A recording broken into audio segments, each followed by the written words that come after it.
Canadian brother Paulogia has a terrific video called How Christianity Probably Began, No Resurrection.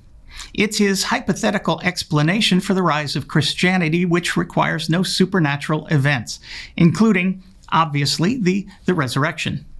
Paulogia has another video where 5 Christian apologists respond to his hypothetical. It's even more fun than the original. Check out the links below. Paul's is basically a legend hypothesis, which includes only 2 hallucinations, a grief hallucination by Peter and a guilt hallucination by Paul. Those are the only 2 testimonials which have any credibility whatsoever. The rest of Paulogia's hypothesis is simply a matter of Peter and Paul telling those stories which are believed by people and embellished over time, either by Peter and Paul themselves or others. It's very simple and far more plausible than any explanation which requires the suspension of the laws of physics and biology. Fortunately, we have right here, right now, a perfect example of how people can create an alternative narrative which in no way resembles the actual event when that event doesn't go their way. And I think it's safe to say that the crucifixion of their preacher friend, at least for Peter, would have been just such an event. Hashtag understatement. I suspect we all know the particulars of the insurrection on January 6, 2021, but let me do a quick recap. For months before the 2020 election here in America, we had the former guy talking about a rigged election and how that was the only way he could lose. Let's call this a prophecy, akin to, say, Jesus predicting the circumstances of his death and resurrection. I'm not drawing direct parallels, but I thought that was kind of fun. The former guy loses. He loses big. And true to form, claims that he lost because the election was stolen. But at the very last minute, his disciples go in for the resurrection. They do as the former guy asks and attempt to stop the steal. The steal which is going to be finalized by the former guy's own disciple, the most obsequious sycophant in all of human history, Vice President Mike Pence, aka Judas. But this resurrection fails to bring anyone back to life. And Judas, rather than hanging himself, is hunted down by people who want to hang him. Instead of a resurrection, we had a violent, deadly insurrection, which failed to accomplish anything with the exception of turning the former guy's disciples against him. Mitch McConnell called it a failed insurrection and said the mob tried to disrupt our democracy. In the direct aftermath, another disciple of the former guy, Senator Kelly Loeffler, changed her mind and voted to certify the election for Joe Biden. Sycophant Supreme Lindsey Graham said just hours later, quote, "Count me out. Enough is enough," end quote, and makes it clear that Biden and Harris were, quote, "lawfully elected," end quote. Minority Leader Kevin McCarthy says this: "The president bears responsibility for Wednesday's attack on Congress by mob rioters. He should have immediately denounced the mob when he saw what was unfolding." Yeah, good point, Kevin.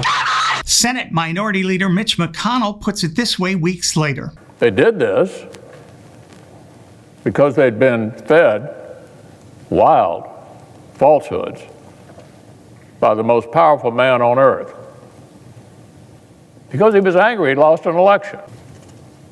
There's no question, none, that President Trump is practically and morally responsible for provoking the events of the day. No question about it. The people who stormed this building believed they were acting on the wishes and instructions of their president. McConnell later suggested legal action as a remedy against the former guy. And in the days following the insurrection, White House officials resign in shame and disgust. For one very brief period, we were all on the same page regarding the events of that day. We all saw and understood what happened. As McConnell said, there was no question. But that narrative had dire consequences for the disciples of the former guy. So, within weeks, that narrative, a narrative confirmed by hours and hours of digital video and the experience of the disciples themselves, began to turn. A congressman and former Guy disciple who helped barricade the doors that day to keep the violent mob at bay now says that if you didn't know better, you'd think that same mob was just a bunch of tourists. Or as I call them, tourists. Conspiracies have popped up claiming that the violent mob was made up not of the former Guy's supporters, but Antifa and Black Lives Matter.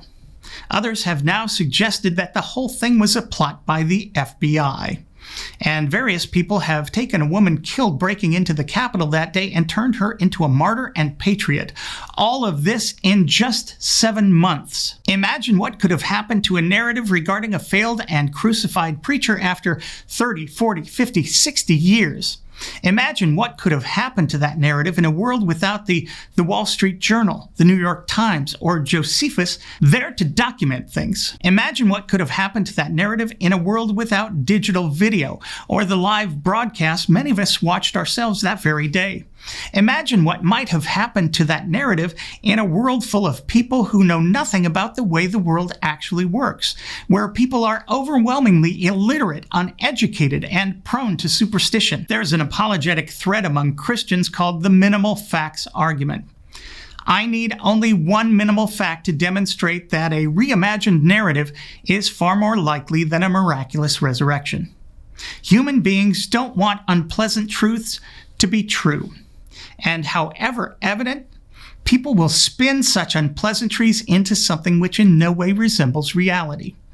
We're watching that happen in real time, right now. If there existed a Jesus who bears any resemblance to the Jesus of the Gospels, his death would have been absolutely devastating and beyond disappointing for Jesus' disciples. Is there anyone who is prepared to disagree with that statement? Or more importantly, can anyone disagree with that statement given how the Gospels themselves report on the behavior of Jesus' disciples upon his crucifixion? If you can look at the transformation of the insurrection narrative in just 7 short months and think that a suspension of the laws of physics and biology is a more plausible explanation for the Jesus story than a narrative reimagined over time, I would bet my right arm you're wearing a MAGA hat, yearning for the next Q drop, and waiting for the reinstallation of the former Guy. You're probably expecting Jesus to return any day now as well. Good luck with all of that. Once again, I'm me. Thanks for watching.